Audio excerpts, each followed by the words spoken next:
last week when we last spoke on Wednesday, I mentioned that we're going to start approaching problems in a slightly different way.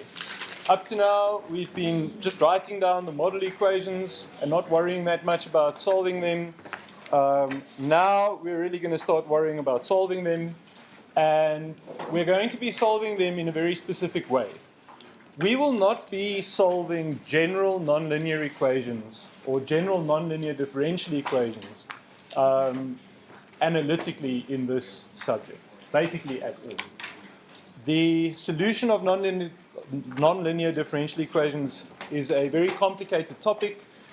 They can get very difficult very quickly in ways that are difficult to explain and difficult to understand. The solution of nonlinear differential equations in an analytic form is still an active topic of research, and we are not 100% sure whether it is possible in general to solve any of the differential equations that we just look at, because there are no general rules. So it's not like easy things like polynomials, where we know things like the fundamental theorem of algebra that says, oh yes, well here's a polynomial, we know that it has solutions, we know that it has exactly the same number of solutions or roots as the order of the polynomial. All those things don't hold. So we will proceed, as I mentioned during last week's lecture, through this approximation route. So in other words, instead of solving the original equations, and the one approach that we'll be following, and that you already did for TUT 3, is to take those equations and then solve them approximately, or approximate the solution to the differential equations using numeric methods. In class, and for the analytic work that we'll be doing in this subject, we will not be doing that. We will not be using numeric solution, but instead we will be doing analytic solution of approximate equations. And the specific thing that we're going to be doing to approximate these equations is we're going to always approximate all the behavior of the systems as linear differential equations. The reason why we do that is because linear differential equations have well-behaved and well-known solutions. So we have exact solutions to linear differential equations where we do not have exact solutions to nonlinear differential equations. So we're going to proceed through a sequence of steps. Whenever we find a general nonlinear differential equation that we've just developed from writing out the balance equations, all the stuff that we've been doing in the first two TUTs, we're going to look at that equation and we're going to first identify nonlinear terms. And nonlinear terms, just to explain what a general differential equation looks like that is of linear form, it always will look like this.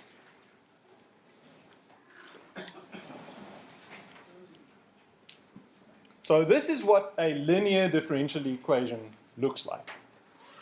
I've included here this function of time specifically to say that, and that function of time is sometimes called the forcing function. You may have come across this nomenclature before.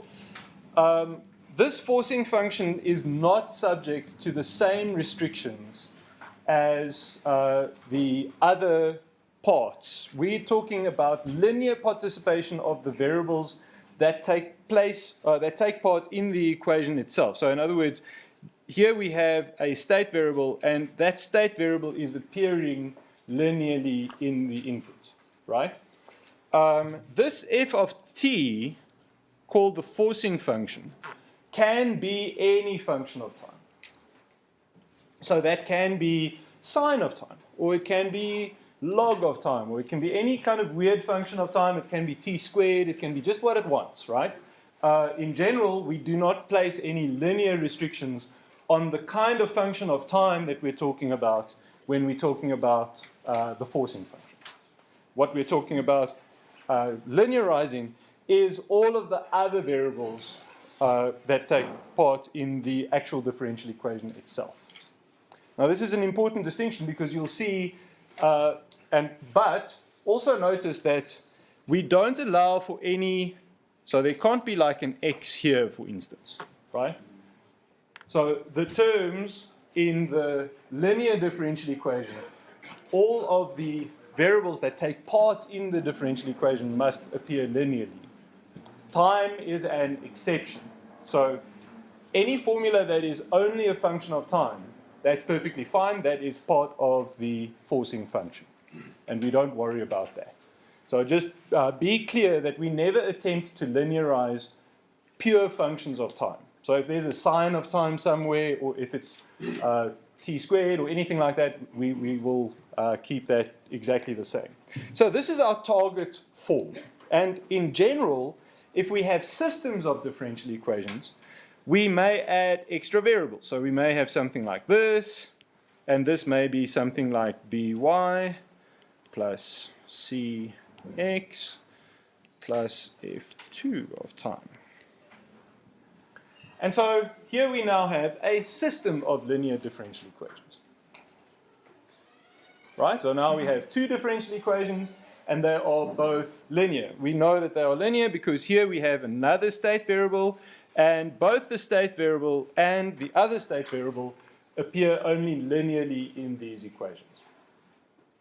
I find it's easier to start, to what they call begin with the end in mind, right?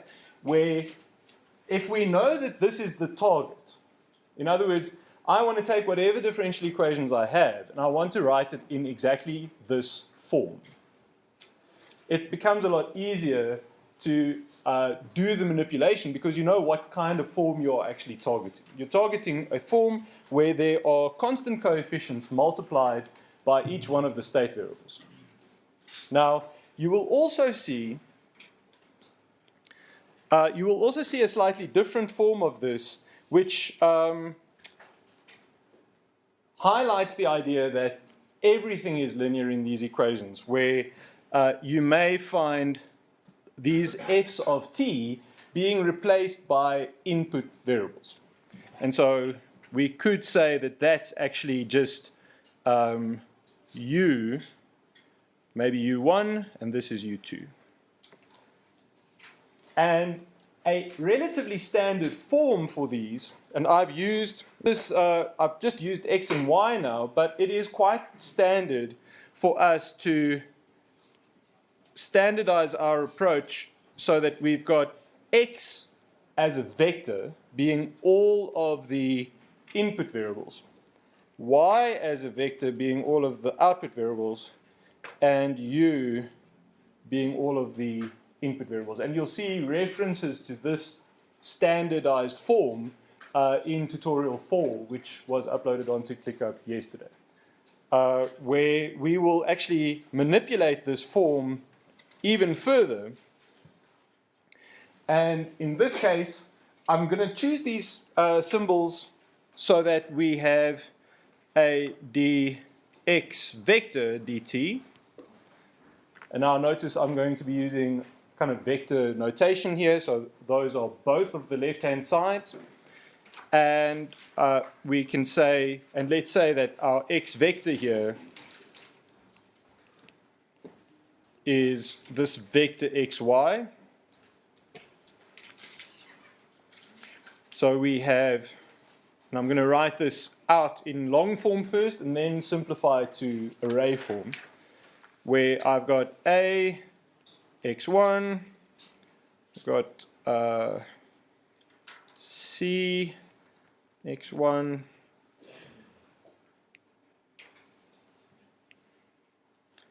I'm just going to also highlight here that these are functions of time. These things change over time, plus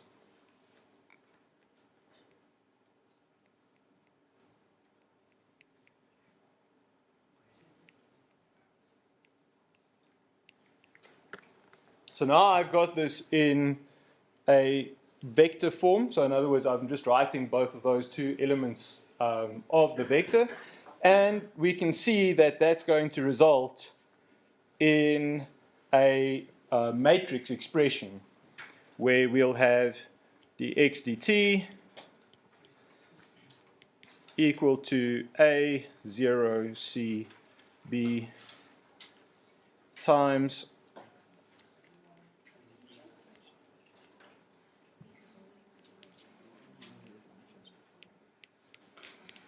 Maybe it will make it simpler. Maybe it will make it simpler if I just use different symbols instead of x and y in.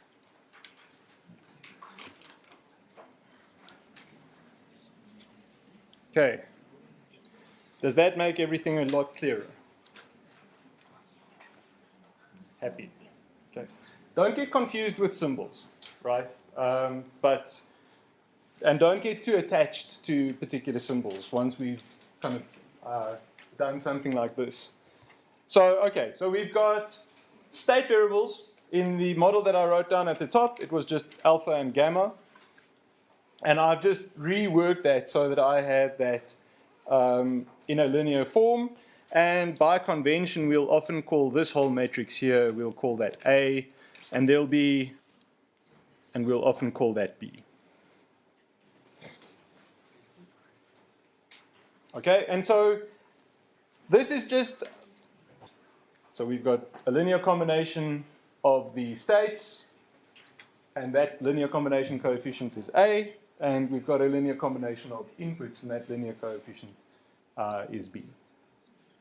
Now, some of the eagle-eyed among you may be thinking, hang on a bit, there's something there that is still linear, but which isn't encapsulated within this form, which is I could add a constant term to any of these equations, right? And those things would then not be, there's no way to combine inputs in a linear way to get one, right? If they are changing, if u of t or these inputs are changing, I can't combine them in any way to get one, the constant.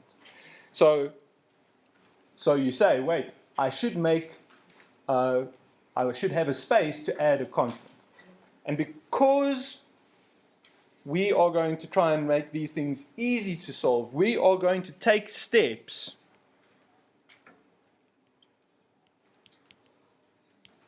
to make sure that this constant will always be 0. And the steps that we take to do that is we will shift our axes. We will make use of different variables called deviation variables. And those deviation variables are chosen such that their initial values are equal to 0. So, on the one hand, this is our target. We're trying to massage or approximate every possible interaction of variables in this linear way. And we're going to try to approximate that in such a way so that not only do we only have a linear combination of variables leading to every single differential equation so that we don't have any nonlinear terms. Remember, barring functions, pure functions of time are allowed to be themselves. We never attempt to linearize pure functions of time. So all of these things, if we see something like sine of t, right, or cos of t, of all of those things we don't approximate. Okay? Only if they are appearing by themselves as forcing functions. Right? So if there's a combination of variables, so if that was alpha times sine of t or anything like that, those multiplications we definitely do linearize. But if we see somewhere in an expression just a pure function of time, we don't try to approximate that at all. Right, so the mechanics of this, so this is the goal. I wanted to start with the goal in mind because you guys have already read, if you've read the reading for today, you've already read how we proceed with the mechanics, right? What are we going to do? In order to make sure that all those variables are 0 at the moments where we are that we are looking at them, or where we start, we are going to make new variables. And so for every single variable that we have, let's say this is now u1. Now let's say u1 has some non-zero steady state value. And we can just say that that non-zero steady state value is U1 bar. What we're going to do is we're going to introduce a deviation variable version of that. And I just want to actually match exactly the notation of the textbook here. Please note that the textbook, there isn't 100% agreement between all the different ways of expressing this idea. Some people use hats for the deviation variables. The textbook uses primes for the deviation variables. Just be clear in your mind, there's a limited amount of notation available for writing down things. And I know that you've seen primes being used before for derivatives. So just remember, in this subject, I will basically never use a prime to indicate derivative. Just to be clear what I mean with prime, this is U prime. That little dash over there is called a prime. Okay? So I will never, ever, ever in the entire space of this course ever use that notation to indicate a time derivative. Right? I will always use it at the very most to indicate deviation variables. And so what exactly is a deviation variable? It's a variable where I have taken that exact same place, the same value, and I've made that 0. So I've just relabeled these axes, right? So you guys are aware of, you've seen shifting axes before, right? So you've seen this idea. Now I've just done this on a one-dimensional axis like this just because in many cases we like having the x-axis in the subject being time, right? But if I were reading this on a graph, let's say I was seeing something that was varying over time like this, right? You can imagine that I could have just used, this is very similar to the kind of translation that you do between Kelvin and Celsius, right? So imagine that I've got a time-varying temperature measurement like this, okay? And imagine that stuff isn't freezing or anything, but for some reason we've kind of got the sinusoidal motion around 0 Celsius. You agree that at the same moment where the Celsius temperature, at the same moment where the Celsius temperature is 0, the Kelvin temperature will be 273, right? And so there's this relationship between these two axes, between the Celsius scale and the Kelvin scale, where they behave in exactly the same way, they just have different zeros. Okay? So deviation variables are exactly the same kind of idea. We've got one set of variables which are the original variables. And they are the variables that we wrote down originally when we wrote down the model. Right? We measured a length from somewhere, or we measured a temperature, or we measured a pressure, or something like that. And those were just the original variables. And now we're going to introduce, you can imagine almost like different units, right? And these units, just like the Celsius scale and Kelvin scale, are shifted with respect to one another by this constant. The original variables and the deviation variables are going to be shifted with respect to one another in a very special way. They are going to be shifted so that the steady state values of the variables are 0 in the deviation set of axes. Right? So now, how can we capture the math behind this? Very, very simple, right? It's super clear that U prime is just going to be the same as U1, except that it's going to have the deviation or the original point, whatever the steady state value of U1 was, subtracted.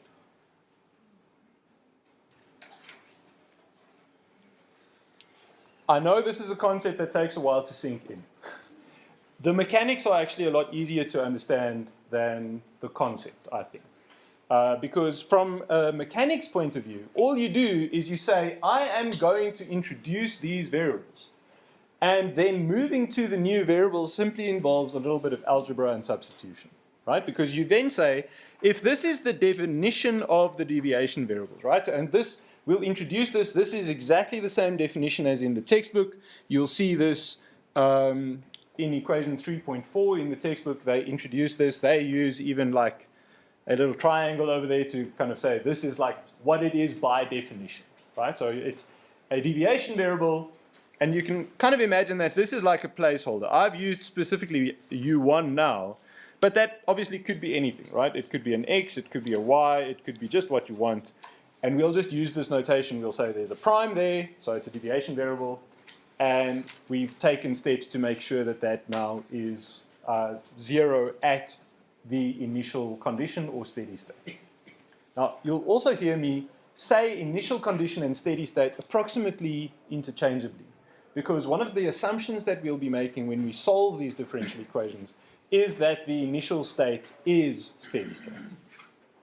So we will not really be solving lots of differential equations where there's a transient state. So for instance, things that we are not able to solve easily with our approach is something like a ball that is falling, right?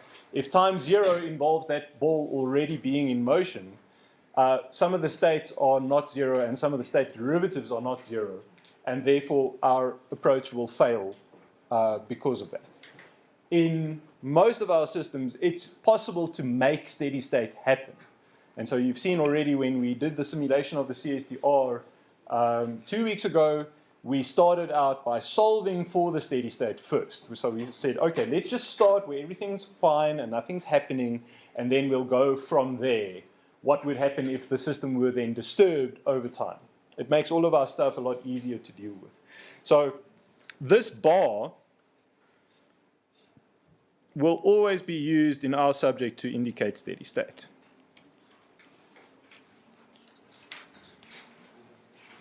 And what that means is if I substitute the barred versions of variables into a differential equation, I'm guaranteed to get a 0 derivative. And that's a very important step because we want our steady state. So effectively, that's the definition of steady state, right? The definition of steady state is all of the derivatives are equal to 0. All the time derivatives are equal to 0. So that's the first step. This is deviation variables.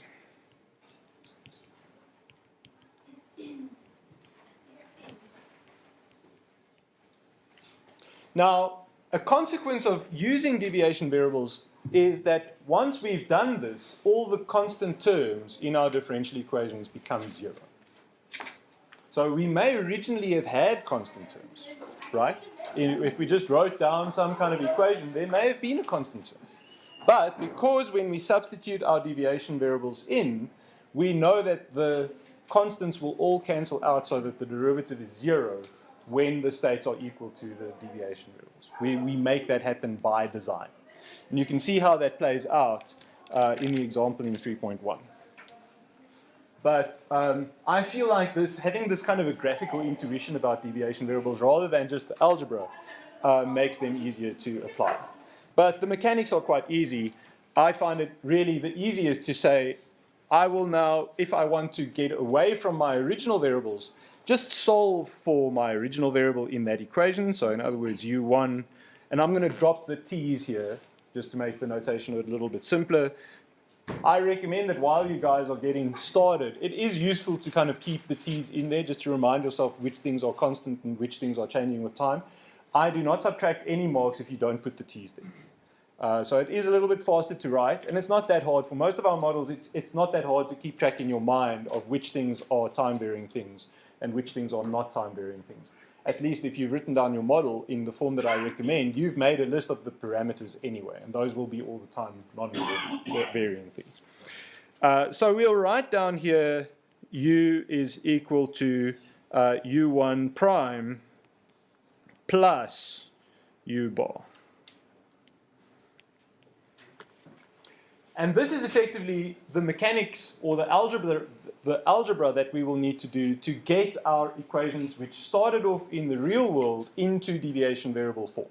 We'll just substitute all the real variables for their deviation variable form plus U bar. And so I think this form makes it easier to understand the shift relationship, but this form makes the algebra easier because then it's just substitution. Okay. So that's deviation variables. The other thing that we'll do, so we'll do these two things. This is not an approximation. This is just a shift of axis, and we lose no accuracy by this substitution. You can see that's straight up good math, right? I'm not like, there's no squiggly equals or anything like that. At this point, I have not yet lost precision. I've only made it easier to see where steady state is. Steady state is where all my variables are 0 now. Now that I've done this substitution, I will end up with a model in terms of U1 prime, and that model will have this characteristic that when I solve for steady state, the steady state will be equal to 0. All the U primes are equal to 0 at the steady state.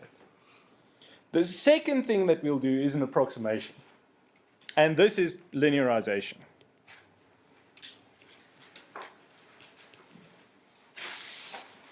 And what we'll be doing,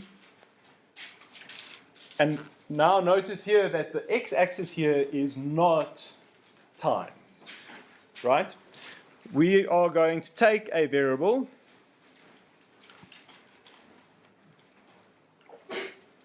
or let's say we take this function, and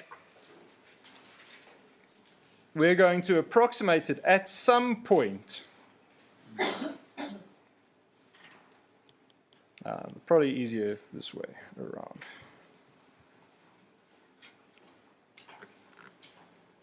Okay, please note, we don't do this for functions of time. Right, so be very clear, it's easy to imagine, because we're going to be drawing mostly graphs where the x-axis is time, it's easy to get confused and think, okay, I'm going to have to do this for functions of time as well. We don't do this ever for functions of time. In other words, we never do this if this axis here is time, right? We don't do it like that.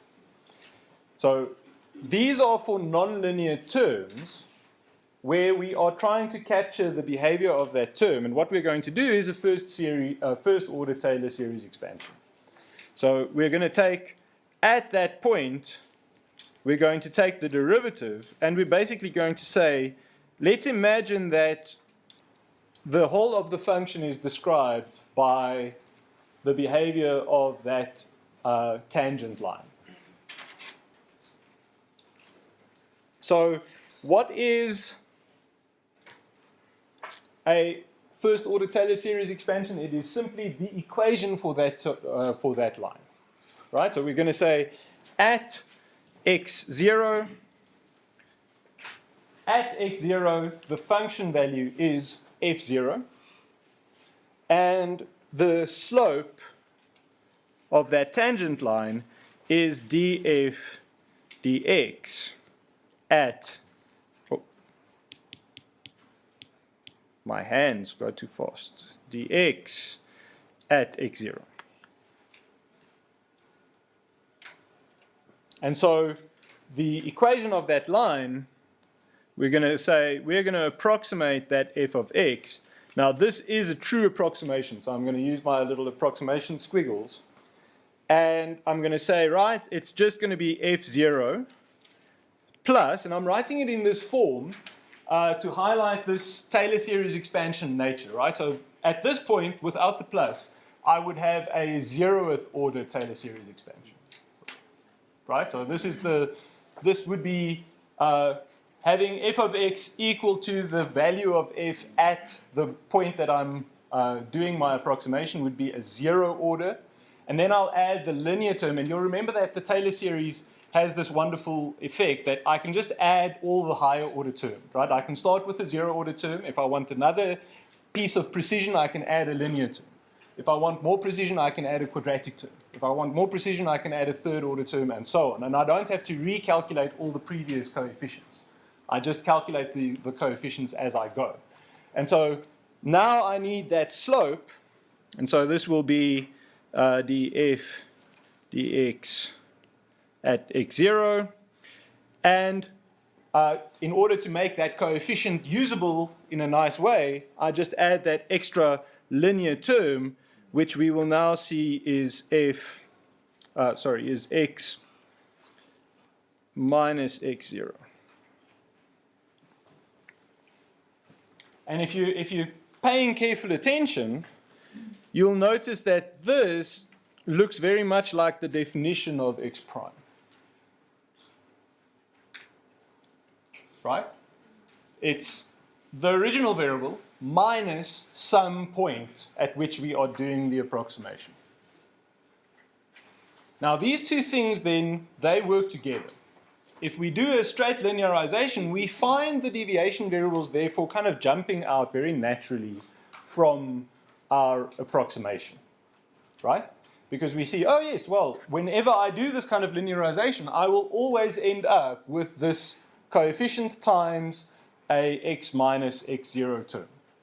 And for the same money, we could have called that x0 x bar, and it would be the same. It would be the same operation. So these two operations together, linearizing all the nonlinear terms, and you don't have to specifically linearize the nonlinear terms, because I just want to show you that if the original equation were linear to start with, right? So let's say this was the original equation. It doesn't matter where I build my approximation. If that slope is m, right, I'll always recover. So let's say this was mx plus c. Right? Let's just imagine I want to build a linear approximation of that relationship. What will I find? I will find that at my point of approximation, so let's say x0 over here, I will find m x0 plus c as the function value at that point, right? And if I'm doing my linear approximation, I'll have m x0 plus c plus my linear term. And that linear term, remember, the slope will just be straight m, right? Will be m times x minus x0. And so I don't have to specifically avoid this. If I were writing a computer program to do this, I would just do it on all the terms. If you're doing it by hand, you can save yourself just this little time, because obviously that then will end up being again mx plus c. Okay, so applying linear approximation to something that is already linear leaves it unchanged. That should be an unsurprising result, but at least we know that we will never make a mistake if we by accident linearize a term that was actually linear to begin with. So it's perfectly fine to just say, well, we just linearize the entire equation. In terms of the mechanics, obviously you write less. If there's just one nonlinear term, you write less if you can just find that one term and just do that approximation. So these are the two steps. Now, tomorrow we'll go through a full example, but I just wanted to kind of give you some visuals here, because the textbook is a bit thin on visuals in terms of explaining the process. It just says, well, we do this, and kind of here's how we do it. I also want to take a little bit of time while I've got you in a place where I can show you a computer screen to show you that many of these steps we can actually do using the computer as well. So because and remember, you will be writing with a computer in front of you. Now, if a lot of you are perhaps not as fluent as you perhaps would like to be with interesting derivatives. I know that, for instance, I am terrible at memorizing interesting derivatives. So who can tell me quickly what the derivative of x times log of x is? Who knows? You're going to have to kind of go through quite a lot of steps to get there, right?